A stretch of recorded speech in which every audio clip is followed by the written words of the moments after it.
Haya usalama. Elithathe imikhondo Zulu. Elithathe imikhondo. Ibamse phezulu. Mangeja kono zosalama. Elithathe imikhondo Zulu. Elithathe imikhondo. Ibamse phezulu. Mangeja kono zosalama. Izethu esalishoyo kuliphi nabesilo. Siyathokoza kakhulu nabesilo Makhosi aseNdlunkulu ase sinikezile umongo nomhlahlandlela wesimo esibhekene naso. Abazalayo nabasendlulelayo bangena ngaphansi kwemizabalazo eyahlukeneyo ikakhulukazi ingcindezelo yomuntu omnyama la yayibulwa khona nabamhlophe. Sinenkinga yethu namhlanje Makhosi aseNdlunkulu, baTabenkosi, Zinduna zamakhosi, badideli bempi.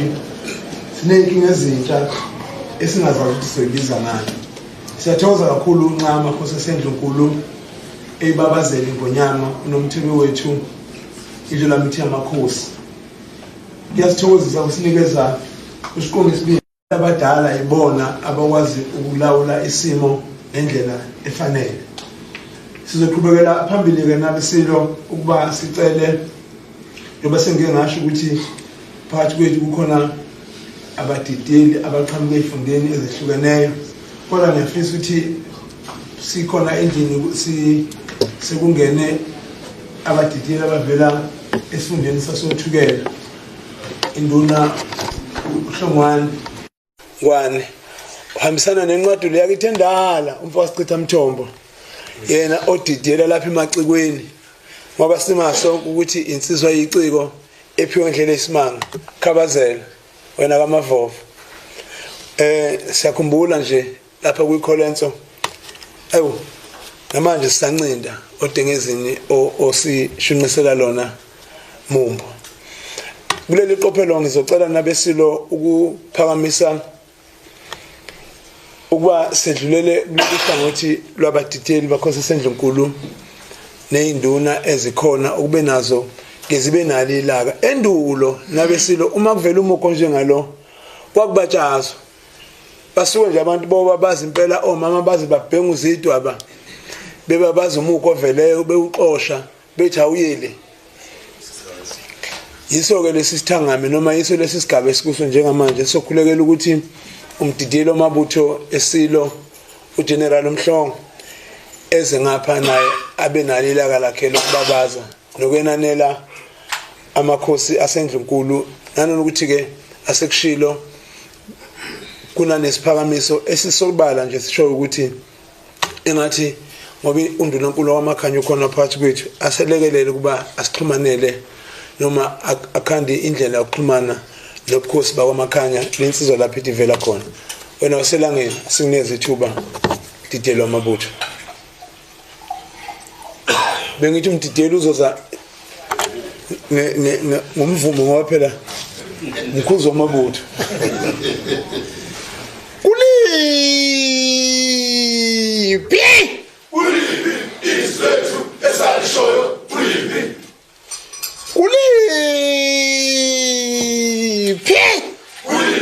izethu esalishoyo kuliphi. Sibatheni benkuzi sibehlule. Sibatheni benkuzi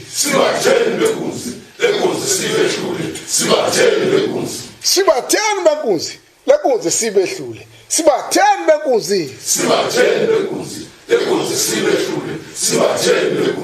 Shaya umthelela othelela ngenduku. Shaya umthelela othelela ngenduku.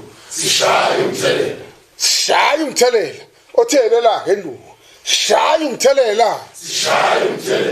othelela ngenduku. sishaya umthetho uphi yena umthetho sishaya umthetho uphi yena umthetho sishaya umthetho uphi yena umthetho sishaya umthetho sakubona mahashi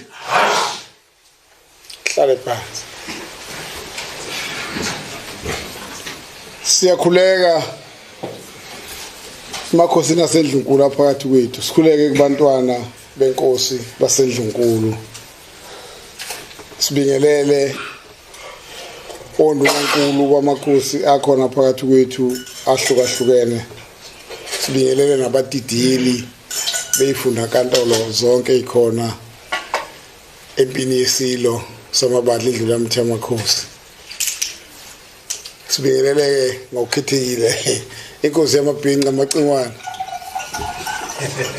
ngangazi ichulu ukuthi kofika isikhathi sokuthi sibe sokhalweni idliwa amankentshana sihamba ukhona kodwa kendoda amadoda sibonga ukuthi sinawe la akuningi engakusho makhosi aseNdlunkulu kodwa siyawuthatha umyalelo wamakhosi ngoba okwethu ukwazi ukuthi amakhosi ayini phakathi kwethu amakhosi azinsika zesizwe amakhosi angabanikazi bomhlaba uNkulunkulu wadala umhlaba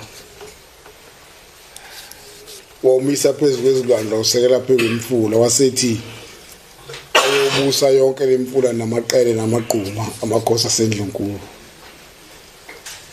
akekho esinenzondo naye noma enginenzondo naye kodwa ayikho intembi njengokuthi sithi singamadoda njaqotha kwaZulu sivumele ihlazo lokuthi isithuko sengonyama sihudulwe phansi ngendlela engakaze ngizwe lokungazalwa sinawo amahlazo emizi yethu kodwa ke ukuthi uma kukhulunywa lezi indaba ngoba vele awukho umuzi ongashunqa intuthu kodwa ke kuthiwe akungenwe endlini ngenhla wonke umuntu azothi kodwa kade ngikuza ukuhlambalazwa kwendlula mithi kwenkosana yethu kwanomthebe wethu ehlambalazwa umuntu kodwa siyayithola lento ukuthi emva komuntu khona abakhona kodwa ngifisa ukusho ke badidili ukuthi yimpi ke le mawungabonanga futhi ukuthi kunempi la yimpi ke le ngeke futhi uphinde ubone akwazi ukuthi kusuka umfana nje uwelusa imbuzi ongaka athuka insizwa nje ihambe emgwaqeni athuka umuntu omdala amthuke nje uzomenzani mayiphendula ngathi usho ukuthini uyophendula thini thunyiwe khona abangemuva kodwa ngiyakhuthaza futhi nami ukuthi ndonankulu kwamakhanya siyakhuleka ukuthi uNkulunkulu akusiza kupha amandla nesibini sokumelana nalento ngoba ihlazo lento ukuthi umfana adunga amanzi nje adunge nje amanzi nje kube sengathi kusasa thina sesinento esinayo nesizwe samakhanya umfana athi thina siwomakhanya kuyiqiniso umbuzo ukhona uthi hawu isizwe samakhanya sithini yona inkosi yamakhanya ithini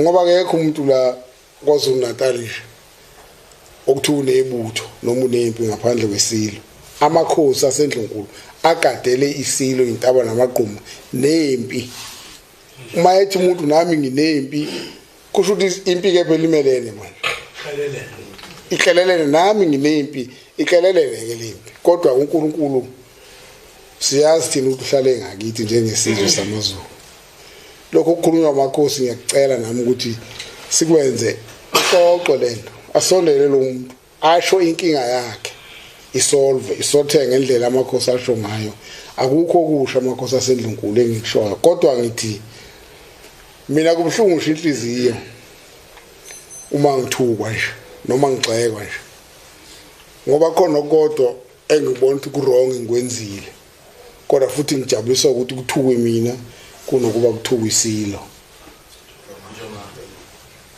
kimi ke ku-right kuthukwe mina kunokuthi kuthukwe isilo ngoba empilweni yami nje sonke ngoba silapha sizalwa amadoda nawe ayizalwa amadoda sizalwe abafazi namadoda ngokwenyama kodwa kulokhu okwenzakalayo ngiyaqala Makhosi aseNdlunkulu isinqumo samakhosi ngiyasihlonipha esithi uMakhanya akaphuma kuyile emuva basiqoqela umfana bamlethela ngoba lo mfana unekubo unabazali ayichaze lento anginazi inkabi anginalutho esandleni kodwa nginakho ukusho ukuthi kulokhu kurong njengomuntu omdala ngifanele futhi ukusho ukuthi kurong lokho angiyena futhi umdidiro waSolundi mina ngumdidiri nje kwamabutho kaZulu all over kodwa umuntu mayesekhuluma ukungedelela nokungeyisa inkosi yobona ngiyabonga Makhosi aseNdlunkulu Makhosi aseNdlunkulu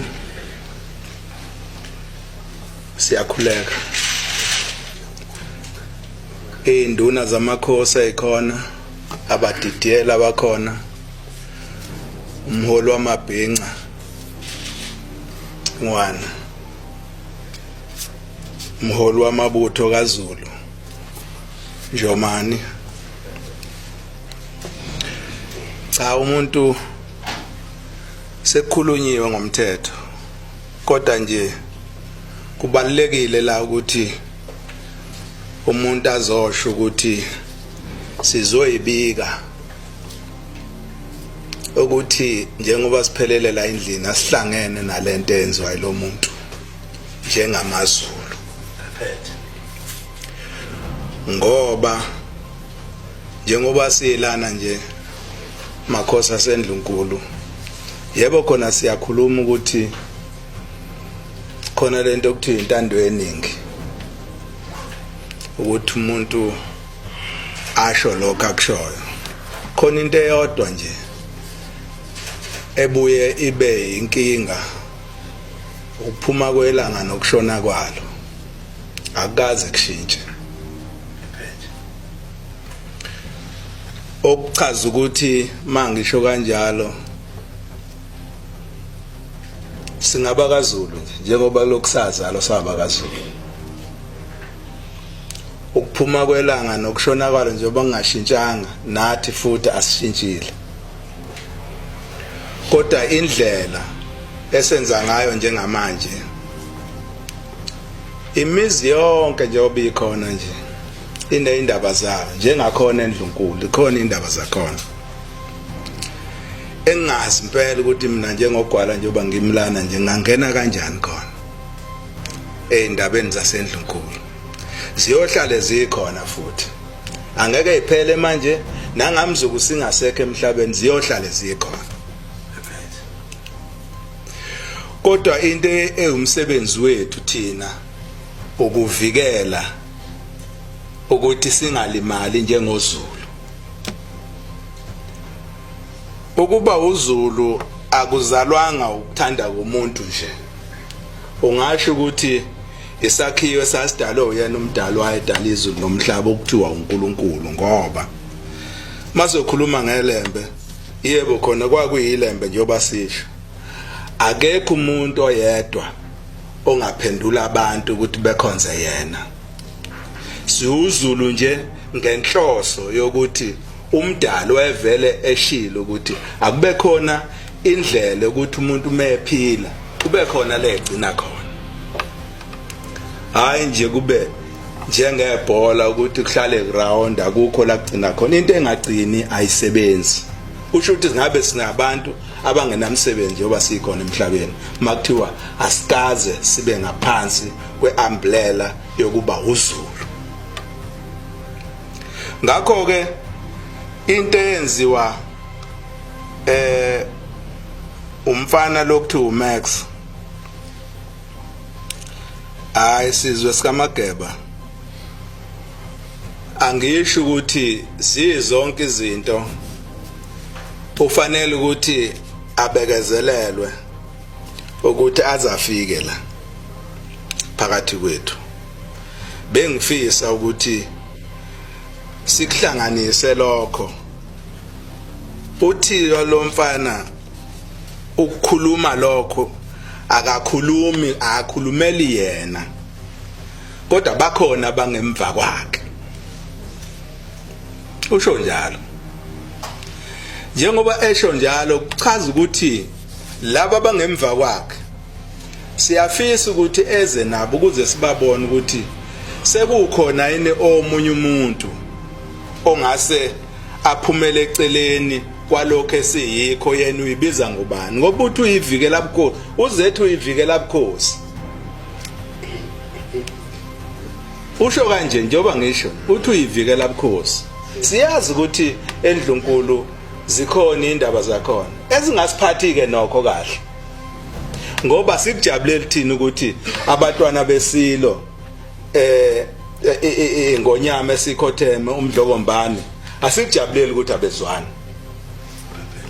asikujabuleli ngempela futhi hayi ukuthi ngoba kukhona umuntu esimkhethayo kodwa kukhona kulapho angeke singasilandeli isilo uma kwenze ngoba bengase sibathole bephelele la bekhona sithina siyojabula sithi ncinci kaMdoni ngoba nathi siyobe sinensika emileyo esibona ukuthi ayinto engantengi ngoba lamanzi aphehleka lapha endlunkulu iwona lawa asezama ukuthi azefikela kuthina ezosidunga iwona qobo lwayo lamanzi ngakho ke mangase ukuthi nawo uqobo lwayo ayaphela ngisho ukuthi ke la kuthina noma ngabe kuthiwa singanothando olungakanani akekho umuntu ongafanele ukuthi umidentify lapha kubatwana bakandlokombane njengesilo umthande umqome njengentombi esubishelwa insizwa ngeke kwenzeka kanjalo kodwa silandela noma imuphi lowo obekwe isiko nemvelaphi yalo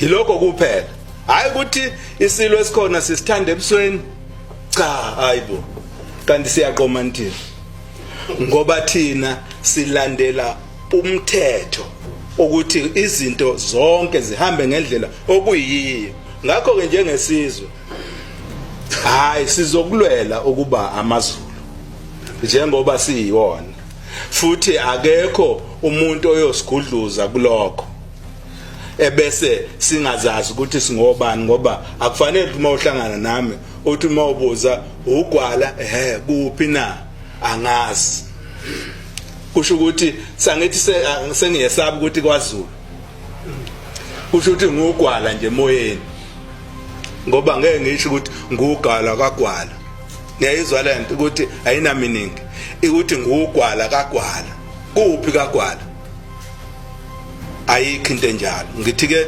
sizwe sikaMageba Makhosi aseNdlunkulu siyakubonga enikwenzile ukuzozimazisa isimo sokuvikela izwe lakithi kodwa siyafisa ukuthi ngelinye ilanga amakhosi abe ngaphezulu kwalokho ayikho namhlanje nesizwe samaZulu ke sithi kwenyuka siyazi ukuthi lento sithathela phezulu kodwa indlela okwenzeka ngayo kufanele ukuthi sisukume sime ngeenyawo sonke thina singamaZulu sizosho lokho namhlanje futhi singaphansi kombuso wamaZulu isilo samabandla onke indlulamithi siyabonga angithokoze Mageba qondisa ohlelo ngikhuleke emakhosini aseNdlunkulu abatwana abakhona phakathi kwethu abadidiyeli bonke zinduna uNjomane umdideli wempi kaZulu abacosheli beindaba cha okwethu njoba silapha ngisho ukuthi sizokweseka ese amazwi asewiswe amakhosi phakathi kwethu ngoba isilo njoba sikhona nje sihleze ehlalweni sesekwe ngamakhosi ngemva kwamakhosi khona thina njengabadidiyeli nezinduna ngakho ke amazwi esewiswe amakhosi phakathi kwethu siyaweseka kodwa ke siyafisa nje ukuthi sikhumbuze laba abanhliziyo zabo zilokhu ilobizelela ubukhosi ukuthi ilanga uma seliphumile aliphume elinye lingakashoni eliphume eqala. So ke akusoze kwashintsha lutho. Isilo lesihleze ehlalweni okwendlula mithi yamakhosi kuze kufika isikhathi sikaNkuluNkulu sihleze ehlalweni.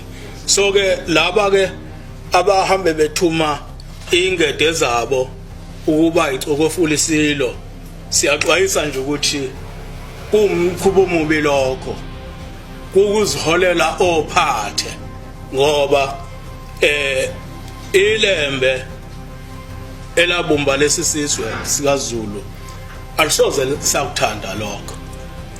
Uma ke sanyakaza elibeni uyoba mkhulu umonakalo okwenzeka ngaleso simo nje sisodwa, ngoba isihlalo siyahlonishwa, osenikiwe ukuba kahlale kuso ngoba kulandelwa isiko, udingeka ukuthi bonke abantu bekhothame kuye. Siyakhuleka ke esizweni sakwaMakhanya ukuthi umne wethu lowana, uma kumne wethu, uma kumna wami, mhlambe isizwe sakwaMakhanya sizama ukumsondeza simqoqe. Ngiyathokoza futhi ngoba ukhona undunankulu wesizwe sakwaMakhanya sinaye lapha phakathi kwethu. Asinabo thina ubuhlobo obubi nesizwe sakwaMakhanya njengoZulu, ngoba nabo bawumzimba munye nathi njengoZulu. So ke manje ke uma ke elokho eqhamuka yena umfowethu lona enamazwi awabhekisa kunomthebe wesizwe, kungakuhle ukuthi abakwaMakhanya bemsondeze enkundleni yomndeni, kwehlulwe enkundleni yomndeni, bemsondeze la ufanele bezomethula khona ukuthi nansi ingane yethu sesiyitholile, sizoyixolisela esizweni sonke sikaZulu ngamazwi esethe yawawisa esizweni sonke. Ilokho nje ngakukhulekela lanokuthi ke si uZulu asiyibambe nje sithule sithi du. Umuntu oyilolo hlobo akabe salandelwa, niyathula nje nime ngandawonye. Ukuthula kwenu nime ngandawonye kusuke sokusho ukuthi nabalelo othulini lomhlaba sebeminani balindenini ukuthi banigade ukuthi kungabikho lutho oluyongena phakathi wenu lunihlakaze njengesizwe.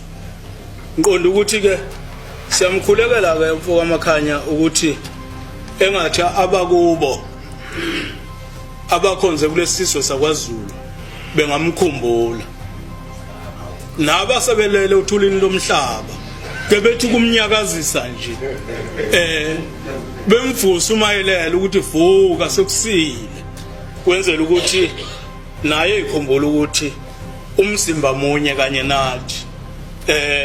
Ngithokoze ke makhosi aseNdlunkulu.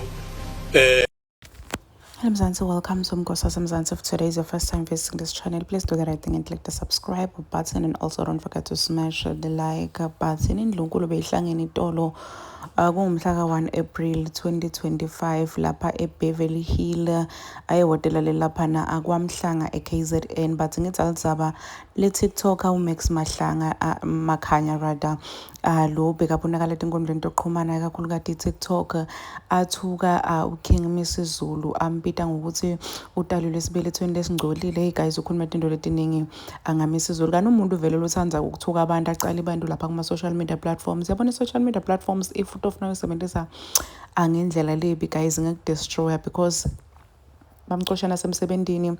uMax Makhanya was working for a security company, bamxoshile because but we won't get ourselves associated nemuntu lohamba athuka abantu athuka inkosi kuma social media platforms. And bekakwenda lokho ngalesinye isikhathi agcoka uniform yasemsebentini, lokwenda kona ukuthi i company iqekeleke isithunde sayo ophansi. So bathi bamfuna phila kumakhanya futhi abamfuna ejele, bafuna ukuthi alethwe kubo. They even said ukuthi bangakhona ngisho ukubhadala umuntu 20k nede bangamtholela angabatholela amakhanya aphila. Kuyoshuba guys, because lento lena siyayibona ukuthi ayi serious ngendlela lesimanga. Uvela nasema TV nyalo wonke umuntu ukhuluma ngaye uthi ufuneka amakhanya endlunkulu ukuthi ayoqhaza ukuthi lo lakhuluma ngakhe ngisizulu ukuthatha because clearly khona umuntu osebenzisana naye lo mbhadala ukuthi akhiphe donke letinto lati khuluma ko. Please do comment what you think below down in the comment section. Don't forget to hit the notification bell.